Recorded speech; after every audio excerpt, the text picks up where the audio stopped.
El Gran Sur enfrenta desafíos significativos. La desigualdad económica es un problema endémico en la región, donde la gran parte de la población vive en condiciones de pobreza o pobreza extrema, mientras una pequeña élite controla la mayoría de los recursos. La desigualdad en el Gran Sur perpetúa un ciclo de pobreza y exclusión social que limita las oportunidades de movilidad social. La informalidad laboral es otro aspecto crítico que afecta a millones de personas, privándolas de los beneficios de seguridad social y de un ingreso estable. Los países del Gran Sur pueden cooperar de manera más eficaz para enfrentar sus desafíos comunes y potenciar sus fortalezas a través de iniciativas conjuntas que fomenten la integración económica, la colaboración en ciencia y tecnología, el fortalecimiento de la educación y la articulación política en foros internacionales. La creación de bloques económicos y acuerdos comerciales dentro del Gran Sur puede fortalecer sus economías al reducir la dependencia de los mercados del norte global y crear una mayor autosuficiencia regional. Al estimular el comercio entre los países del Gran Sur, se generan cadenas de valor regionales que fomentan el crecimiento económico y permiten a cada país aprovechar sus recursos de manera más eficiente. Este segundo programa estará dedicado a un tema muy importante, eh, aparentemente particular, pero de hecho está muy relacionado con toda la temática del Gran Sur en distintos ámbitos, que es los términos, lo que hemos intitulado el tejido social y cultural del sur. Quiero decir que esta serie de programas y por supuesto esta segunda edición es un esfuerzo conjunto de la Coordinación de Universidad Abierta y Educación Digital, la CUAED, de la Universidad Nacional Autónoma de México. Y también han unido fuerzas con la CUAED, la Unión de Universidades de América Latina y el Caribe, la UDUALC, que es una red universitaria, la más grande y la más antigua de universidades e instituciones de educación superior en la región, con 75 años de existencia. Así es de que bienvenidos todas y todos. En pantalla tienen ustedes las informaciones por las que se pueden comunicar con nosotros, porque este programa está hecho para ustedes. Tenemos dos invitados hoy extraordinarios que voy a presentar en un momento, pero nuestro interés es compartir con ustedes ideas, propuestas, visiones, y queremos, por supuesto, conocer su punto de vista, sus reacciones. Así es de que, de verdad, muchísimas gracias por acompañarnos. Y que decía, me acompañan hoy dos profesores muy distinguidos que voy a referir brevemente. El doctor Mario Rufer. Mario Rufer es historiador de la ícona Universidad Nacional de Córdoba. Todos sabemos del movimiento estudiantil del 18 en la Universidad de Córdoba, que era una universidad jesuita de la Argentina. Él es doctor en estudios de Asia y África por el Colegio de México, una prestigiada institución mexicana de educación superior. Actualmente se desempeña como profesor investigador de otra universidad mexicana también muy importante, ubicada aquí en la Ciudad de México, que es la Universidad Autónoma Metropolitana en una de sus sedes. Mario Rufer se dedica a temas relacionados con los estudios culturales y la crítica postcolonial y a los usos sociales del pasado y de la temporalidad. Nación e historia pública, archivo, memoria, museos. Es miembro de un sistema que también existe en México, que se conoce como el Sistema Nacional de Investigadores, y ha sido profesor invitado en su originaria Argentina, Alemania, en fin, por el mundo, y es autor de numerosas publicaciones también publicadas o traducidas a diferentes idiomas como el español, inglés, alemán. Mario, es un gusto tenerte aquí en el programa y gracias por aceptar. Un gusto para mí también, Roberto. Muchísimas gracias por la invitación y un gusto también estar aquí con Daniel, con quien tenemos tantos puntos en común. Así que bueno, muchas gracias. Y bueno, ya mencionabas a Daniel. Daniel es el doctor Daniel Kent, nuestro segundo invitado, doctor en Historia del Pensamiento Político Contemporáneo por King's College, una gran institución universitaria del Reino Unido. Es un historiador interesado en México, India y el tercer mundo, y es autor de Panduraj Carioche. Él me lo advirtió que es un nombre un poquito complicado. También se dedica a temas como viajes, biografía global, heridas de la tierra, colonización, racismo y agroindustria en México. Es profesor también de la centenaria Facultad de Filosofía y Letras de la Universidad Nacional Autónoma de México en el posgrado de Historia. Daniel, qué gusto también tenerte aquí y gracias por aceptar. Muchas gracias, el gusto es Muy mío. bien, quisiera iniciar esta conversación con ustedes. ¿Qué es esto del Gran Sur? Que hay que entender. Y además otra cosa, ¿tiene relevancia, Mario? Bueno, yo creo que tomando tu pregunta como un puntapié, quizás para quienes nos ven es interesante preguntarnos qué producen los conceptos. ¿Por qué tenemos que nombrar algunas cosas de una manera u de otra? Los nombres quieren significan cosas. Bueno, hay quienes dicen las cosas en el mundo existen una vez que las nombramos, ¿no? Entonces, el asunto político de nombrar es crucial en este sentido. Entonces, por un lado me parece que la invitación a conversar sobre el Gran Sur es relevante por varias razones. En primer lugar, porque creo que en gran medida nos conocíamos en América Latina, vamos a decir primero América Latina, como parte de lo que, por lo menos desde finales de los 50, conocíamos como el tercer mundo, ¿no? Esa era la palabra, esa era la noción. El mundo en desarrollo. El mundo en desarrollo, el mundo en vías de desarrollo, el tercer mundo, que tomaba prestada la noción del tercer estado francés, ¿no? El pueblo llano, los estados más en situación de desigualdad, siempre un paso atrás, de alguna Nunca manera, le pusieron, ¿no?, el nombre adecuado. No éramos subdesarrollados, éramos subyugados. Subyugados, exacto. Entonces, me parece que de alguna u otra manera tornar hacia la idea del sur nos ubica en dos lugares distintos. Primero, en la geografía. Toda geografía es imaginaria, ¿no? La geografía, el modo de construir un mapa, el modo de construir lugares en el espacio son formas de imaginarnos como existentes en ciertos lugares y ciertos espacios. La noción de Gran Sur, hay dos nociones en juego aquí que podríamos discutir cuál es más válida que otra o qué quieren decir, que son sur global y Gran Sur. La idea quizás académica para mí, no sé si Daniel estará de acuerdo, más fuerte ha sido en los últimos años la de sur global, que toma un punto que me parece central, que es la idea histórica de los países que de alguna u otra manera tenemos directa o indirectamente la herencia de la colonización, ¿sí? O sea, ahí hay un punto. Sí, sin duda. Pero tenemos identidad también. Sin dudas. No, fuimos colonizados, pero ya somos mexicanos, ya somos colombianos, ya somos argentinos, africanos. Por supuesto, la pregunta ahí es, en el momento de definición de la identidad, ¿la historia de nuestra raíz colonial acabó? No. No. Bueno, ¿sí? Ahí hay una disputa en términos del sur, ¿sí? En términos del sur, de cómo construir una identidad que tenga que ver con, por un lado, nuestra posición en el sistema global, y por otro lado, tomar críticamente nuestras herencias como una forma y un puntapié para construir futuros distintos. Magnífico. Magnífico. A ver, Daniel. Esto que dice Mario, el papel de la historia en la conformación de una idea, establece jerarquías y desigualdades, inevitablemente. Claro. Y son contemporáneas, ¿o no? Sí, por supuesto. O sea, decía Mario que para entender conceptualmente lo que nos referimos por Gran Sur o Sur Global o Tercer Mundo o lo que queramos. No alineados. Eso es como una subcategoría ahí interesante, ¿no? Muy de la Guerra Fría.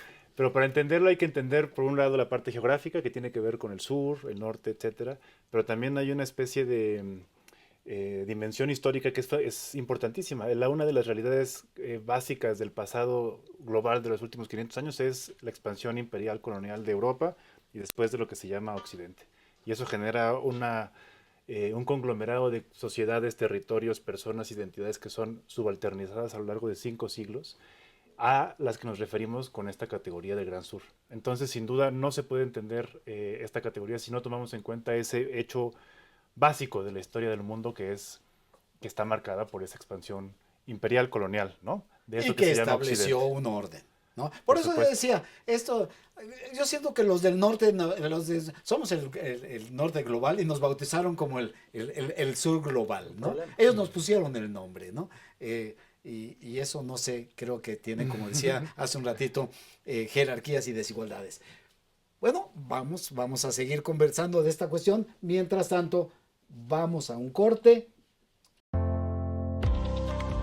Bueno, en Argentina en particular siempre consideramos, como toda Latinoamérica en realidad, que la autonomía requiere un instrumento fundamental que es el financiamiento del Estado para que las universidades podamos llevar adelante nuestras actividades estratégicas, sobre todo las funciones esenciales de formación, investigación, extensión, pero también otras actividades que llevamos adelante y que están vinculadas a la cultura, a la ciencia, a la tecnología, etc. Obviamente el impacto de la falta de financiamiento se traduce primero en la reducción de actividades muy importantes en relación a la comunidad, las de extensión, luego las de investigación, luego las de formación. O sea, cada vez que va restringiéndose el financiamiento se van reduciendo las diferentes actividades, incluso las esenciales se ven afectadas. En Argentina en este momento estamos en una situación crítica, donde apenas nos alcanza el presupuesto para llevar adelante las actividades esenciales básicas, la de formación sobre todo del grado. Nos acompañan distinguidísimos investigadores, uno argentino y uno mexicano, Mario Rufer y Daniel Kent. A ver, hablábamos en el primer bloque de que esta geografía y esta división establecía historia, pero establecía jerarquías y demás. Estas desigualdades que existen hasta ahora iniciaron hace 5 siglos, ¿no?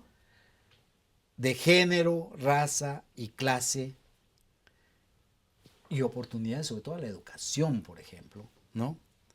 Y el empleo en la región, ¿cómo los miran ustedes? Porque son resultado de qué.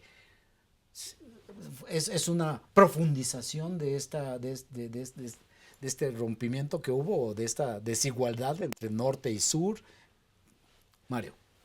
Bueno, yo creo que esa es en parte la pregunta por la historia regional, por la historia local, y que de alguna u otra manera tiene muchas posibilidades de respuesta, ¿sí?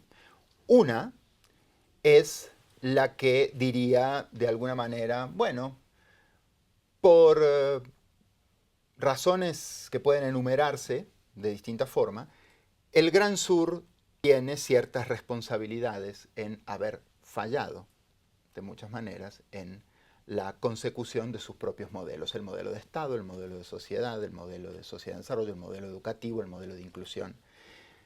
Y otra respuesta posible es, momento, no se puede desconocer, por un lado, la herencia de las desigualdades impuestas y de las jerarquías impuestas por el sistema colonial imperial del que habló recién Daniel, que no es que eso sea esa respuesta, la impugnación a esa idea es la respuesta de, bueno, siempre la culpa la tuvo la colonización y ya hace 200 años. Claro que... Sí, pero el asunto es cómo las élites criollas de nuestros países, de alguna u otra manera, por un lado, proclaman las independencias, por otro lado, proclaman las igualdades en términos de las constituciones y del frente del derecho, el frente jurídico, pero profundizan muchas de las desigualdades que ya existían en la época colonial. Ay, Mario, me duele lo que dices, porque hay una cosa que es muy importante.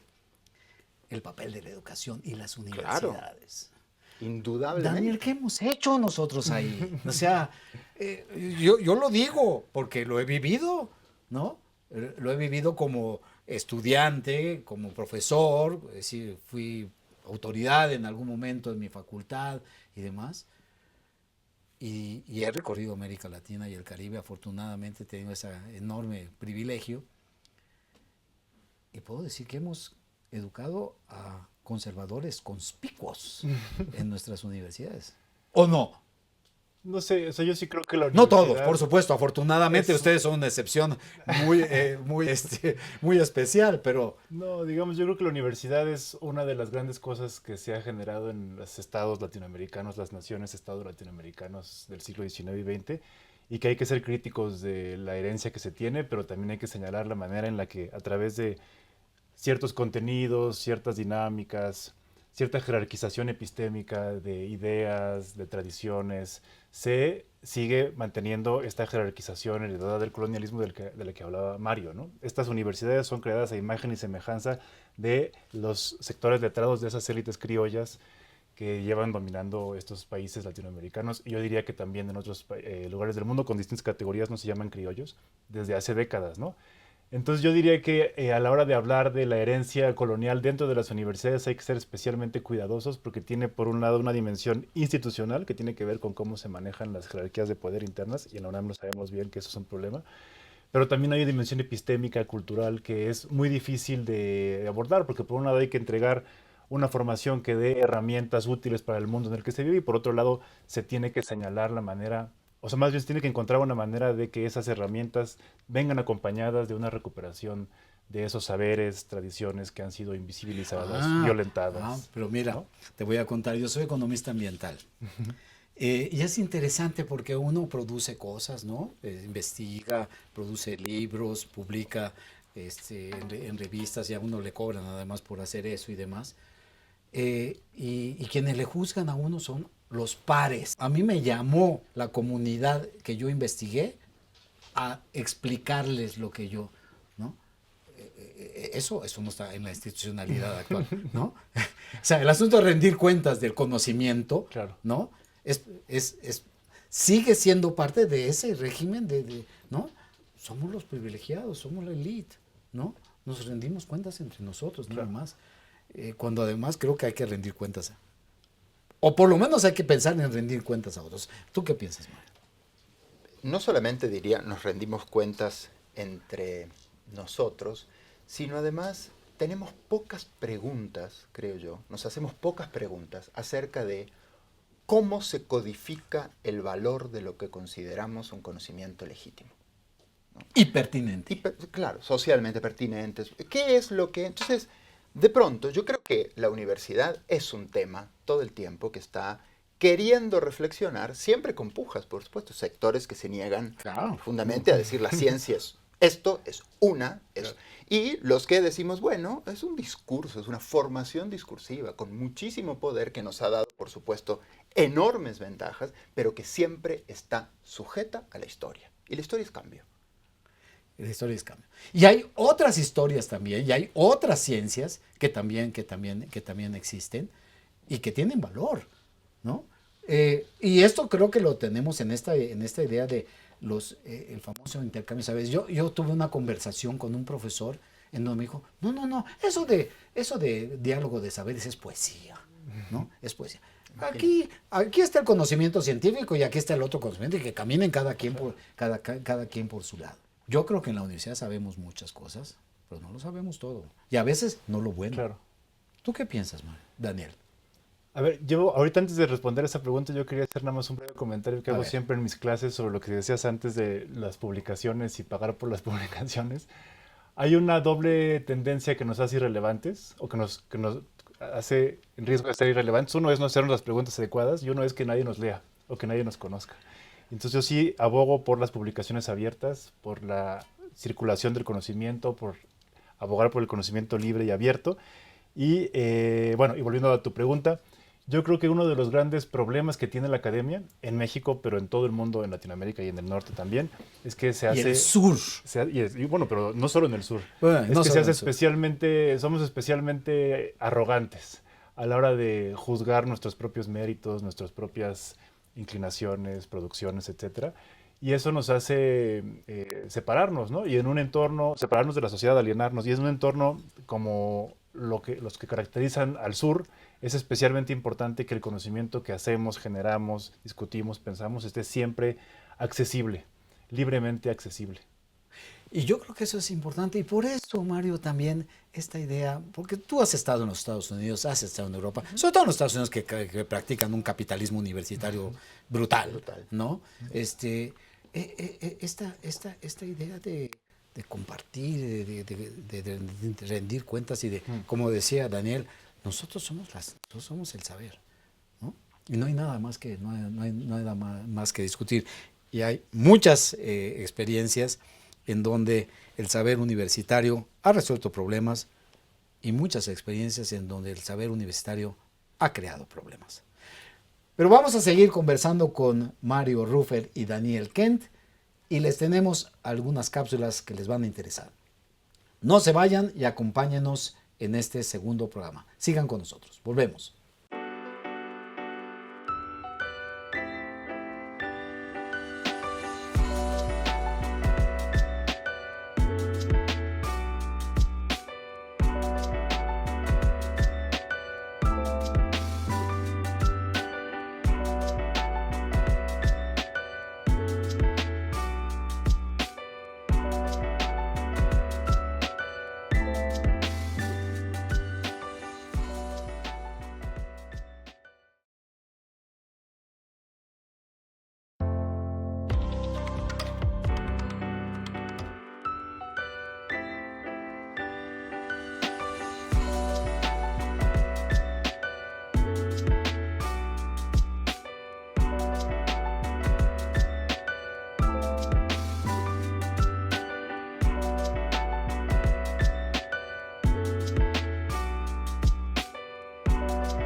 El tejido social y cultural del Gran Sur enfrenta grandes desafíos, como la creciente desigualdad, la urbanización acelerada y la influencia de la globalización. Además, los conflictos y las tensiones étnicas en algunas regiones complican aún más la construcción de una identidad colectiva e inclusiva. La falta de acceso a educación, salud y oportunidades económicas profundiza las divisiones sociales y debilita las redes de apoyo tradicionales. La globalización y el avance de la tecnología han traído consigo tantas oportunidades como riesgo para el tejido cultural del Gran Sur. Si bien el acceso a la información y el contacto con otras culturas ha generado un enriquecimiento mutuo y una mayor visibilidad para las culturas, también ha incrementado la presión sobre las tradiciones locales que se ven afectadas por la influencia de valores consumistas. No obstante, el Gran Sur ha demostrado una notable capacidad de adaptación y sus pueblos han sabido integrar elementos de la modernidad sin renunciar a sus valores esenciales. El surgimiento de redes de cooperación sur-sur y el protagonismo de movimientos sociales transnacionales han generado un espacio de solidaridad y de intercambio que permite a las comunidades compartir experiencias y estrategias para enfrentar desarrollos comunes. Gracias por seguir acompañándonos en este programa que producimos la CUAED y la UDUALC sobre el tejido social y cultural del sur con la presencia distinguida de Mario Rufer y Daniel Kent, dos distinguidos investigadores universitarios radicados en México. Daniel, ¿qué papel juega el Estado en esto del Gran Sur para toda esta cosa de la historia, las desigualdades, las jerarquías? Sí. ¿Cuál es su rol? ¿Cuál es su deber? Y lo digo porque hoy, en el país de Mario, por Dios, ¿no? El Estado, Claro. hay una comisión de destruir el Estado, Sí, ¿no? sí. O sea, ¿qué tiene aquí que hacer el Digamos Estado? que históricamente está ya comprobadísimo por historiadores económicos además, que el Estado tercermundista, o lo que se llamó el Estado tercermundista en el siglo XX, fue uno de los únicos agentes a lo largo de la historia de la humanidad que ha logrado sacar de la pobreza a sociedades enteras, a cientos de millones de personas, a lo largo de muchas décadas, en eso que se llama el sur. El Estado es fundamental para entender la cohesión cultural de las sociedades, pero también para pensar en futuros dignos para la gente que habita el sur. Ahora, algunos gobiernos dentro de algunos estados, ¿eh? No, claro. Otros han metido a la pobreza a mucha gente. No, por supuesto, ¿No? pero... Milei está haciendo eso en la Argentina de una manera brutal, ¿sí? Y muy rápida. Y brevemente, para dejarle la palabra a Mario, digamos que hay como una tendencia que ahora se está revirtiendo, que viene de los 90s, 2000s, que tiene que ver con la crítica del Estado, la crítica de cosas como el autoritarismo, ¿no? Y que a mí me parece que tenemos que empezar a superar para entender que el Estado, si nos debilitan el Estado y nos quedamos sin Estado, corremos el riesgo de realmente caer en eso que Rosa Luxemburgo llamaba la barbarie, ¿no? Sí. Sí. Yo creo que una de las cosas que a mí me parece fundamental de esto que está diciendo Daniel es el tono de ciertas y tener cuidado con ciertas discusiones que se están dando en nuestra región. Estamos discutiendo por momentos si el Estado es necesario o no, por ejemplo, ¿no? Hay ciertos sectores de la teoría política hoy, sobre todo ciertos sectores del giro decolonial, por ejemplo, que plantean, no, bueno, el Estado siempre tiene un rumbo que es opresivo. A ver, el Estado siempre administra poblaciones. Bueno, sí, es lo que tiene que hacer de algún modo, pero, como dice Daniel, ha sido un elemento sustantivo en la producción de políticas públicas que otorgaron derechos y favorecieron el ejercicio de derechos de poblaciones vulneradas históricamente, pueblos indígenas, pueblos afroamericanos. Y por otro lado, hoy por hoy, tenemos quienes se han agarrado de los discursos que salen del progresismo, como el presidente actual de la República Argentina, para decir, hay que explotar y hacer estallar el Estado. Y la forma alegórica que adquiere el Estado en ese caso es la educación pública, casualmente, ¿no? El lugar que se hace dinamitar es el de la educación pública. ¿Por qué? ¿No? ¿Qué herramienta produce? ¿Qué temor produce? Interesantísimo esto que mencionas, Mario, porque los estados parecieran tener, no todos, ¿no? o los gobiernos, bueno, a veces estados también, ¿no? No solo los gobiernos, sino los estados, practican una suerte de epistemofobia, ¿no? Que es inaudita, además, porque muchos dirigentes de los estados o de los gobiernos están educados en las universidades. Por supuesto.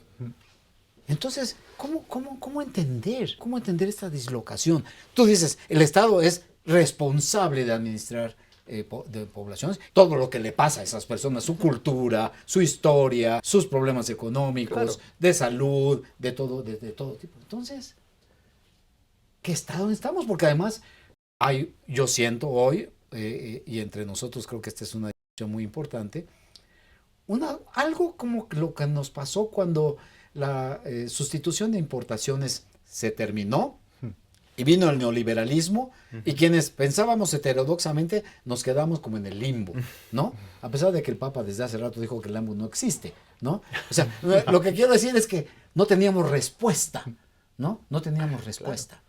Y hoy está pasando algo parecido. Sí. ¿No? El mundo socialista tiene problemas enormes, ¿no? Está muy mal, y en América Latina está teniendo problemas muy serios, y no digamos el capitalismo. Entonces, ¿el Estado qué pasa? ¿Cuál es el Estado que necesitamos? Y el Gran Sur, ¿qué Estado necesitamos? Daniel.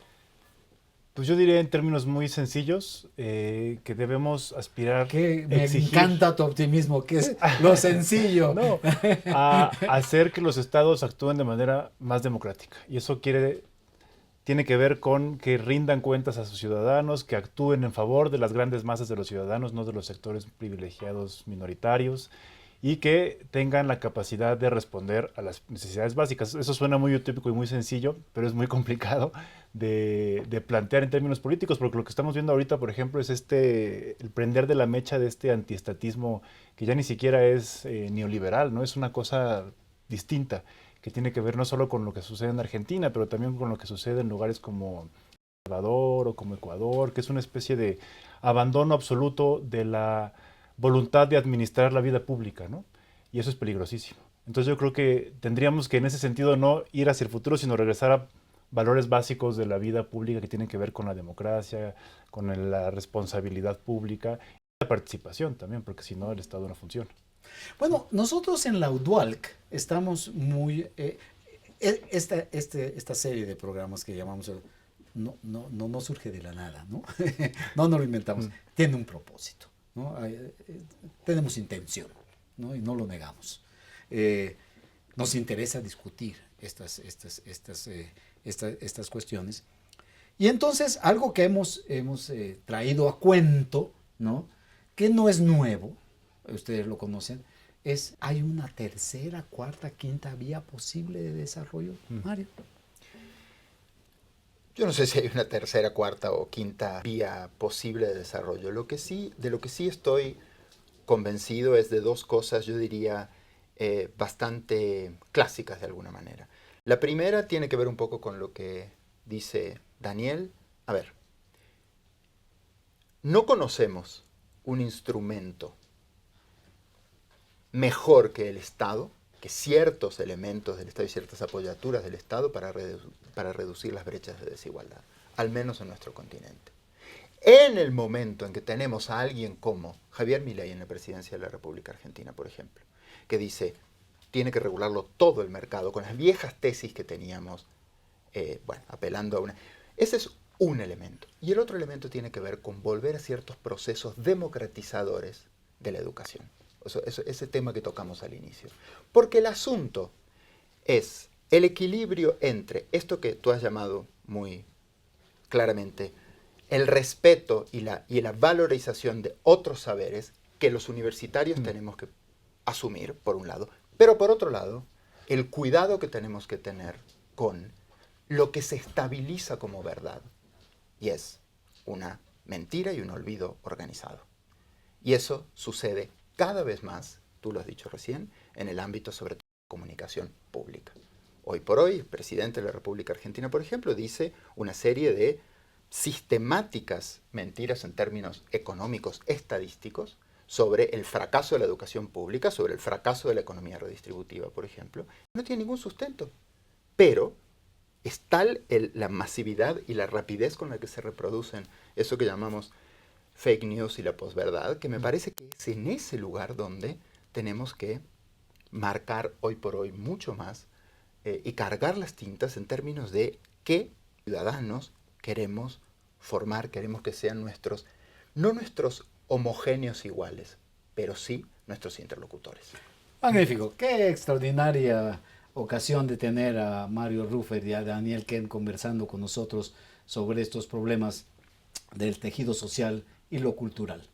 No se vayan, tenemos algún material que mostrarles a ustedes, sigan con nosotros, les repito, este programa está hecho para ustedes, volvemos en un momento para el cierre del programa. Nos vemos en un momento. Y el segundo ejemplo muy concreto tiene que ver con la visibilidad de nuestras investigaciones. Sabemos desde la Organización de Cooperación del Sur y como países del sur y universidades del sur, sabemos que, cierto, tenemos un desafío que es la inversión necesaria en nuestras capacidades de investigación, pero también cuando hay esas capacidades de investigación, desafortunadamente, estamos en una situación en la cual la investigación hecha en América Latina y el Caribe, hecha en África, hecha en Asia, sigue siendo investigación no suficientemente visible a nivel internacional. Por dos razones. Uno, que las revistas de alcance internacional en general se ubican en el norte.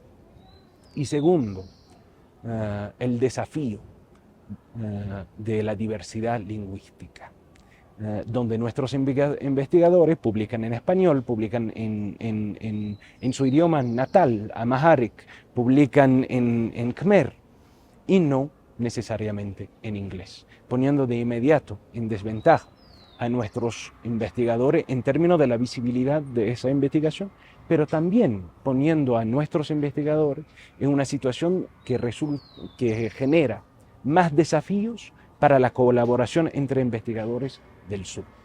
Y entonces la Organización de Cooperación del Sur ha lanzado y trabaja muy de cerca con la UDUALC en ese sentido, el Sistema de Información del Gran Sur, GRESES, por sus siglas en inglés, que tiene justamente como objetivo de brindar a las universidades de los países del sur una plataforma digital, una base de datos que contiene investigaciones de todas nuestras universidades del sur, de saberes también endógenos y no solamente académicos, con también una herramienta para la traducción automática de esas investigaciones, con un nivel de precisión de entre 90 a 95%, para justamente visibilizar la investigación hecha en los países del sur, para también facilitar la colaboración entre las universidades e investigadores de nuestros países del sur,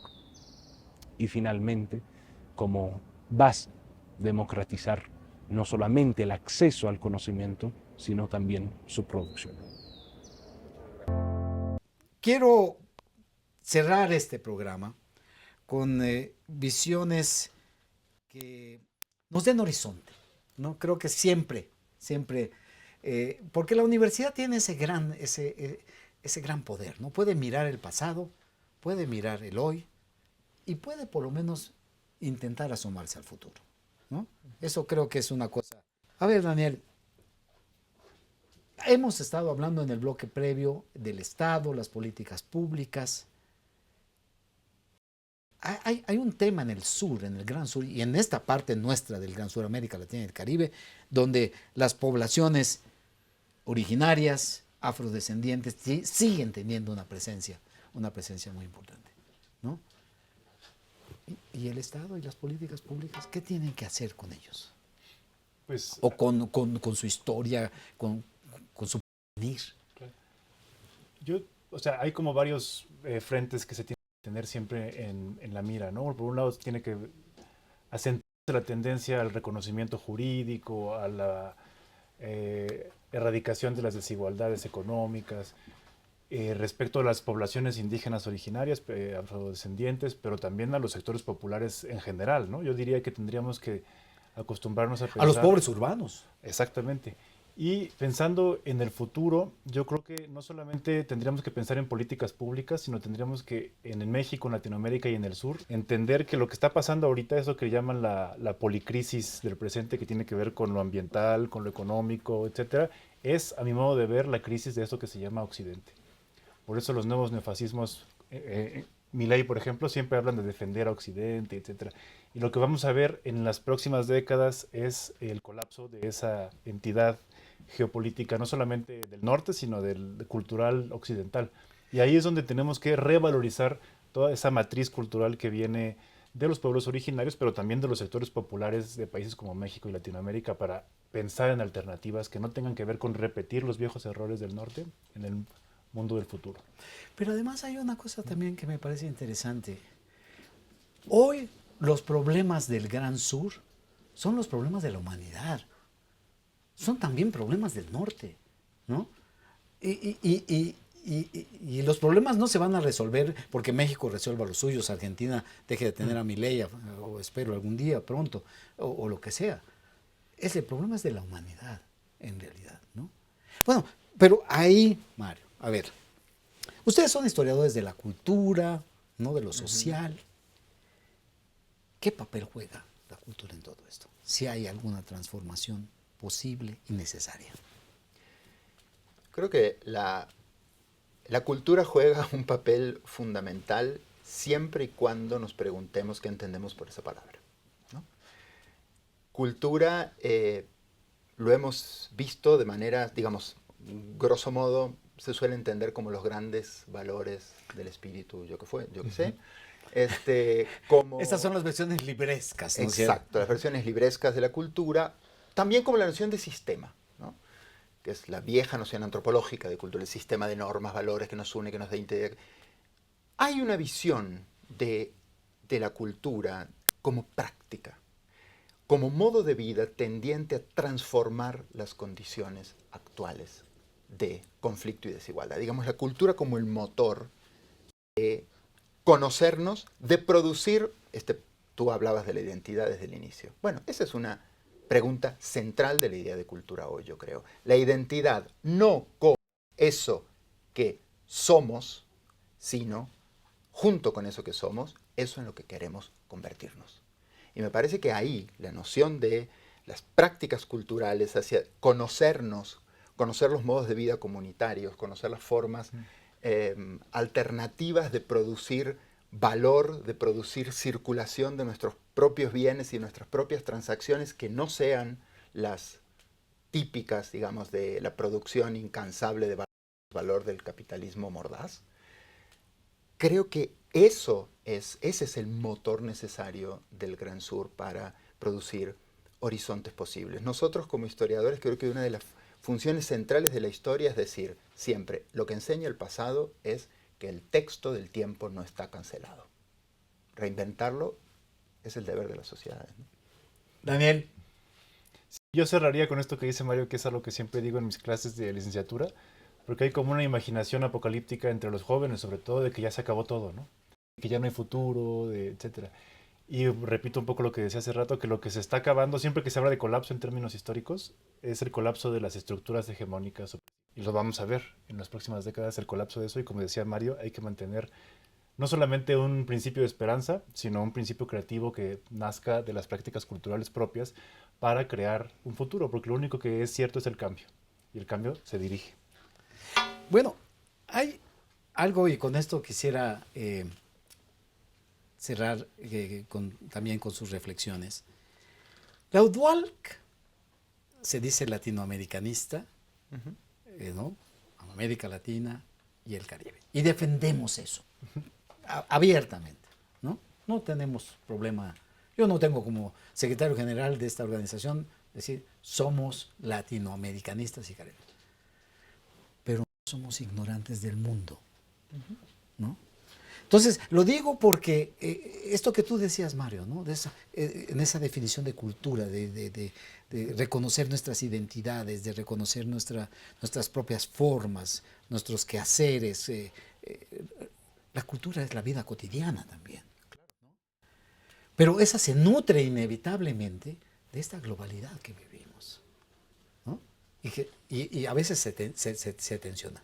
2 minutos para terminar, Mario. Y luego Daniel. Yo diría con esto que tú estás diciendo, que me parece muy importante, es acostumbrarnos a, cuando hablamos de nuestras prácticas, nuestras identidades, decir, todo conocimiento, y eso es lo que yo pienso, todo conocimiento está producido localmente. Tiene un lugar de enunciación particular. Algunos conocimientos se elevaron en algún momento a universales, pero todos han sido producidos en un lugar de enunciación local que dialoga con particularidades. Yo creo que ese es el deber del Gran Sur. Como tú dices, no localizar y particularizar el conocimiento, nuestras identidades, pero sí decir, partir de que podemos producir, primero, podemos producir epistemología y teoría. Que eso es una cosa central que a mí me gustaría dejar aquí en claro. Yo creo que podemos producir epistemología y teoría, que son dos cosas que generalmente en la distribución de saberes se les ha dejado al norte, ¿no? Podemos, justamente porque desde nuestros lugares específicos de enunciación podemos dialogar, debemos dialogar creativamente con el mundo, proponiendo además futuros alternativos, que me parece que sí es parte de nuestro... Claro. 30 segundos. Daniel. Nada más decir que cuando se habla del sur global o del Gran Sur, estamos hablando de la mayor parte de las personas y sociedades de este mundo. Entonces no solo hay que abandonar esa supuesta objetividad de decir la verdad, sino que hay que animarnos y atrevernos a revalorizar no solamente lo que decimos aquí, sino aprender de eso que se dice en otros lados, India, Sudáfrica, Tanzania, etcétera, etcétera, etcétera, con igual nivel de validez que lo que hasta ahora se ha hecho en el norte. Muchísimas gracias. Qué placer y qué honor, de verdad, de enriquecernos con la experiencia, la visión de Mario Rufer y Daniel Kent en este programa tan interesante que hemos tenido hoy. Y muchísimas gracias a todos ustedes, ellos y ellas, que nos han acompañado en este segundo programa de esta serie de 5 ediciones que dedicamos al Gran Sur. Les invito a que nos acompañen en el siguiente programa. Muchas gracias. Nos vemos en el próximo.